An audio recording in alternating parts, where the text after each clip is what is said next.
pushing the effect of the price increases. So it is reaching both its intended target, but also being used for what it was intended for.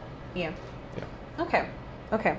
So let's now pivot from that and look at the fact that we're also trying to drive sustainability, right? So what will be in place in the next 5 years, or you know what? Let's say post the project, 5 years after that, to show that it's working, or because of the work that you've done, something like this happened and there's more coming from it. Okay. So as with all social protection systems, sustainability comes from financing. But beyond financing, you need the foundational systems. So we've done a lot of work with government to ensure that these foundational systems are there. So the two systems I mentioned, one, the social registry. It's getting more and more robust. Yes. That it's very foundational to any future program that comes in. Also, the digital payment system, also very foundational to any, especially cash-based intervention. But beyond even cash-based intervention, the system that we put in place can also be used for in-kind type intervention. So if you have food intervention, so something similar, you can leverage that system as well. So the systems are one part of a sustainability plan. The other part is the financing, and which is where the policy dialogue comes in to play. You want government to increase spending on safeguarding people and investing in people, part of which social protection is a key pillar. Yes. But also education, health, skills, all that. That is an ongoing dialogue that is, being held. Yeah. To ensure that there is a place in the budget line for, a flagship program, similar to the ones in other countries. Brazil has Bolsa Familia. Pakistan has the BISP, etc. Okay. So let's talk about sustainability for you, because I imagine that there's something that keeps you going. So what is something outside of your bankroll that you're very proud of that you're doing? For example, mentoring, community work, state advisory, doing something like this, creating time to engage with change narratives. What is something what keeps you going, and what's something you're proud of? So what keeps me going, that would be oxygen. Okay.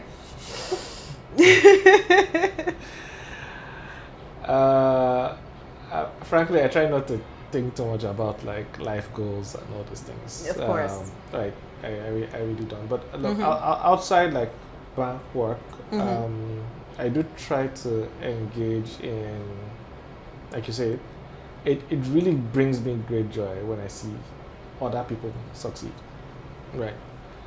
Which is why, I guess, when you asked me the question about ownership, I was like, I try not to own it so that, everyone gets to win and everyone gets to shine. Yes. It's the only way we really get light.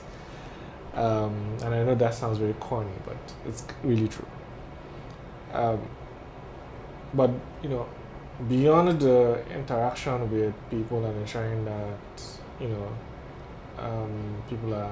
people have a good example, there are other, projects or programs that I work with. And I'll just name one. There is the women in IDPs, which, it's called the Wings, right? And it's not my brainchild, but I am heavily invested in that, and contribute quite a bit of my time outside the office for that as well. Mm-hmm. And really, the idea is supporting girls, who have been affected by conflict and have to be resettled in camps for internally displaced persons, Mm-hmm. to basically have a renewed outlook at life. So, new agency, support system, etc. So that has been ongoing for like the last year now, and definitely something that We are actually scheduled to interview them soon. Yeah. Because I want to do interviews for the Youth Innovation Fund Yeah. winners and stuff like that. So yeah. So Wings is definitely something that keeps me going. The other thing that keeps me going is I love to dance, Okay. but I only now do that in the shower. Yeah, of course. Because I mean, I'm trying to picture you in the village with the government people are there next to you, stand up and you're dancing. But you have a great personality. They just might join you. Okay. I'm glad that you actually shared that, Ubah, because I want to know, right, from everything you've learned, how do you expect people start to transfer some of these lessons? Because every time we talk about adopting realities and lessons from outside, but you've done so much work. So let's say it was the reverse. Apart from dancing, it could be even your personal, thing. So I think I don't know if it's to blame it on coloniality or just the personality of Nigerians, but we've been very shy in showcasing our lessons. Mm-hmm. And I don't think we should anymore. So one of the things that we are doing, as the World Bank and supporting the government, is to do impact evaluations on programs already done. Yeah. So when we talk about, when you talk about engagement with government, it's very, very easy for me to say, they did this in Brazil, or they did this in Mexico, or they did this in Pakistan, or India. But we've also done those things. Yes. We've been very poor at documenting and communicating what we've documented. It's been really poor. But we're trying to change that now. So we're actually gathering the data of the program we've done so far, specifically in like social protection. We've done a lot. So how is this data? How are we looking at it? So that let's stop using lessons from elsewhere. Like, oh look, this has happened here. This can fit into your policy, as you shape that policy. And hopefully we can now start exporting some of that knowledge to other areas. It's interesting to know that at least I know a lot of countries that are interested in learning what we've done. We've gotten a visit from Uganda before. Oh, wow. To come learn, we hear you have a great system. What is that? And I've done presentations, the government team have done presentations showcasing the system, the social registry, the payment system, and the program itself in different fora. So there is some work going there, and give it a few years, you'll be hearing, oh, they did this in Brazil, oh, they did this in Nigeria as well. Yeah. So I'm very optimistic about. I think that's something I want to hear, to be honest, in the future, especially when we're talking about sustainability, because people should be coming here to do study tours, because we have a lot of brilliant interventions, and that's what Change Narratives is about, right? We're trying to amplify some of these interventions to show how innovative they are and just what we can take out there. So Ubah, bringing me to my almost final question. What is your main tool for social impact? Because you've talked about tech, what's your main tool in creating social impact? Like if they call you from your shower now as you're dancing and they're like, Ubah, come and create social impact for us. What is your main tool? That would be education and skills. Okay. I say education and skills because those two things help build up individuals. Yes. Knowledge, and ability.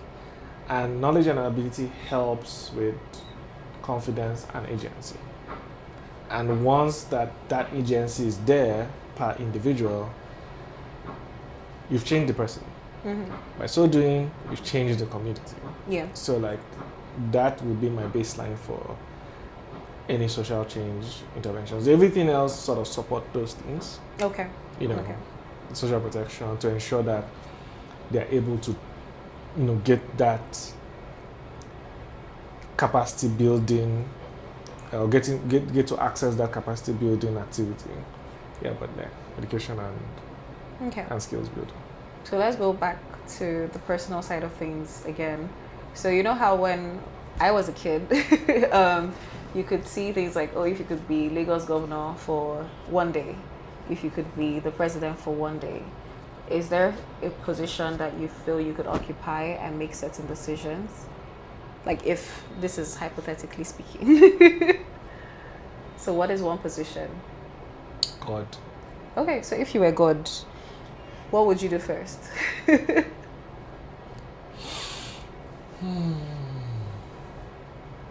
Actually, I do not know the answer to that question, to be honest. I really do not know what I would do first. Because I'm tempted to say travel through space, travel to time. Yeah. But look, the human condition is actually quite complex and sometimes very worrisome. I guess I'll try to fix the human condition. Okay.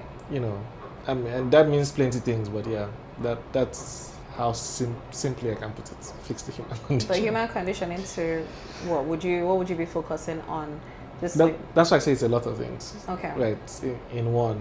And then, you can look at it from different aspects: the religious, the social, the poverty, economic, etc. But like, eventually, that whole idea of equity and equality needs to be sorted out. Okay. It's really where a lot of grievances come from. People don't feel that they're fairly treated, so you kind of want to bring that into the So remove oppression. that. Okay, thank you so much, Ubah. So I want you to help me finish this sentence. Good social impact looks like Ubah. Ubah. Thank you so much. Thank you so much for coming on Change Narratives. And please, everyone, remember to subscribe to all our channels. Look up Ubah on LinkedIn. You'll be able to see all the amazing work he's doing. He's a brilliant mind, and I'm sure he would have a fan base after this. And if he's open, he'll be able to answer your questions. If he doesn't answer your questions, please don't hold Change Narratives liable. Thank you so much for your time, Ubah. It was good having you on board. It has been a privilege really sitting here and just talking about stuff. I guess talking about it actually helps me realize that, I'm actually not as useless as I thought. Okay. So maybe we should have you back. We should have you back here because, to be honest, for the next season, we are thinking of showcasing a couple of jobs, jobs that could be able to redefine the African landscape. So, I mean, you've done something different where you've pivoted from tech to development. Yeah. So what's in the middle of that mix? So maybe that's something we can cover. So we'll take a poll and see if we can have you back here to talk about it. Vote for me to not return. Thank you so much. Thank you, Dumebi. Bye.